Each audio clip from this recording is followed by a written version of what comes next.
Welcome to the first ever episode of Crusader Kings Stories. In this series, I will be exploring the complex world of Crusader Kings 3, and whatever happens in it, I will share the stories of it with you. So grab a cup of your favorite warm beverage, dim the lights, get cozy. For today, I have a story to tell. Just like many first stories in Crusader Kings 3, we start with the petty king Murchad of Munster. He's a temperate, gregarious and impatient little diplomat. He's also a bit of an idiot. For whatever reason, be it incompetence or shift of responsibility, he has decided to lead with a heavy assistance of his advisor. And that advisor is me. God knows why he decided to recruit me. Because, between you and me, this is my first time. Boy. And this is why I have temporarily requested help from another advisor. His name? Tutorial. So without further ado, let's get into the game. As soon as the game began, one of the first things I did was hover the cursor over the word family, so I could learn from a tooltip what that word means. Then, very fittingly, Tutorial recommended that we should find a spouse for Murchad. I agreed, even after I had checked the tooltip for that too. So we got to work. And as we did, Tutorial kindly reminded me that finding the right spouse is not easy.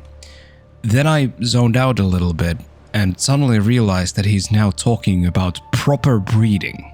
Speaking of proper breeding, the medieval nobility never married for love. They married They married for power, prestige, money, children, anything and everything that would benefit the dynasty and the kingdom. And because of that, we're going to find Murchad someone skillful. And skillful we found. Ladies and gentlemen, meet Carlot. I think that's how you say her name. Carlot was very skillful in handling finances and stabbing people in the back, which are ideal marriage qualities with no prenups, of course. Oh, she said yes! Congratulations, Murchad. You have successfully married an adult woman that isn't part of your family tree. In medieval nobility standards, this is considered very impressive. But enough with love. We have a kingdom to rule. I thought that the natural first step would be to focus on domestic policies, such as taxation, new development within settlements. Let's fabricate a claim on a neighboring county. So we decided to fabricate a claim on a neighboring county. Since these are medieval times and such forgery requires the coveted abilities to both read and interpret what you've just read, it is a task reserved for the most studied individual in the kingdom, the bishop. So we went to our bishop Alvin and told him to study the ancient texts until he finds some bullshit reasons why this ornament here is supposed to belong to us. My source is that I made it the f*** up. And so he got to work. At this point, Tutorial's contract came to an end, he f***ed off, and we were on our own. I personally didn't mind finally being free of him, and I had a sneaking suspicion that Murchad felt the same way. Very soon after this, our acquaintance Muiredach of Desmond came into our chambers and informed us of some concerning developments. My neighbor, so-called Petty King Aed of Connacht, seems to have a sketchy and unpressed claim on our county of Inis. Murchad, being the diplomat he is, decided to go for a meeting and talk it out. I wasn't invited, of course, but judging by the results, I'm guessing the meeting went something along the lines of the county of Inis? Under your leadership? That would make it the county of P.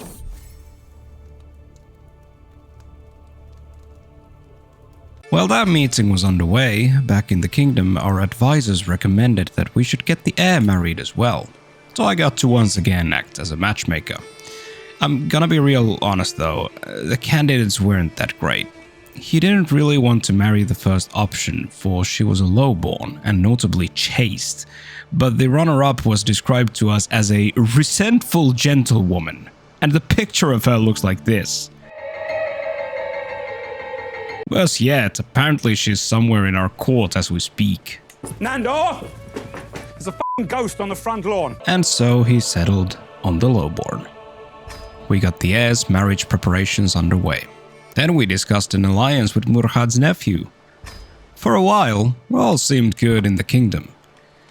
Until one cold January morning, a disaster struck. Murhad had caught a man flu.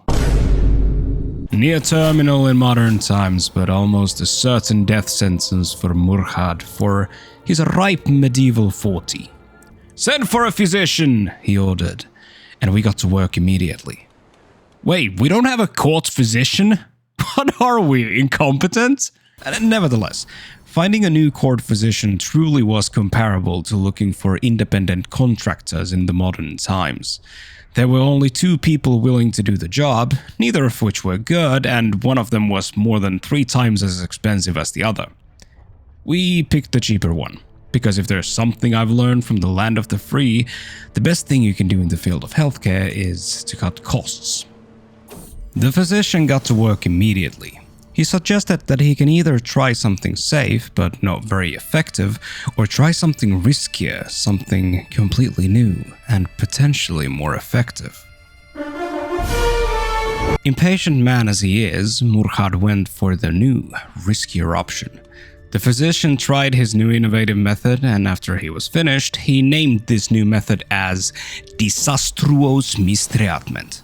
Not the catchiest of names, but I do respect the innovation. It's probably Italian or some shit. Murhad, on the other hand, did not appreciate the innovation. He screamed at the physician and told him to never try this ever again. Murhad was clearly beginning to deteriorate because of his illness. After finding out that his wife was pregnant, his immediate first thought was that the child must not be his. I'm guessing he's so sick he doesn't even remember having sex. I didn't know what to do, so I kind of panicked and bought us a trading port upgrade. Hey, remember those claims we were forging? Made it the Yeah, those ones. I actually discovered that we already had de jure claims on some of the neighboring lands. My advisors were suggesting various potential targets, and Murhad in his fever dream delusions suggested we invade England. In my opinion, the smaller county of Desmond seemed like a nice target since they are very isolated, both geographically and politically. We could have even gotten Murhad's nephew to join, but since Desmond has such a weak military, I told him not to bother. Home in 3 days. Don't wash.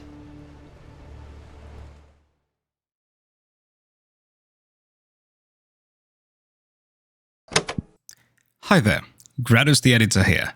Apparently this quote is completely false. I've heard it 1,000 times, but apparently it's complete bunk. I didn't know that. And if you didn't either, you're welcome. Okay, back to the video. And so we commenced. The die has been cast. We mustered our armies and sent them away to capture the castle of Tralee. But before the first battle even began, back home the first battle was already lost. Murhad has finally succumbed to his illness. May he rest in peace.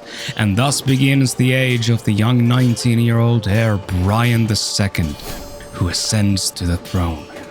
Long live the king. But right now, we have no time to grieve. We are in a war.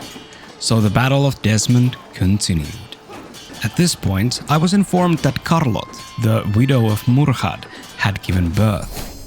Congratulations, Carlot. Does he have a name? Yup. Meanwhile in Desmond, the battle was finally won, and the siege of Tralee began. The defeated military fell back to regroup, but after realizing that they were facing a military 5 times larger than their own, they smartly decided to just stay put. I don't know what I'd do, I'd probably just hide in the woods. This allowed us to continue the siege in peace, which is good because sieges are not usually won by assaults, but by attrition over months. So we waited at the gates. Out of nowhere, I was then informed that our chancellor Tarlach has made an impression on some nobility. Our king thinks this is because of his silver tongue. do you mean by that? As Tralee eventually started getting disease outbreaks, deserters, and ran out of supplies, they had no choice but to surrender, making the House of Brian the victors of this war. We have won.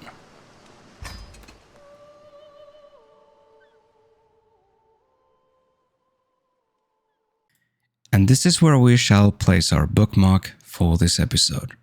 There will always be more stories to tell, so stay tuned for the next chapter. I might have also set up a Patreon when this video goes out, so check out the description for that should you want to support. Have a lovely rest of the day.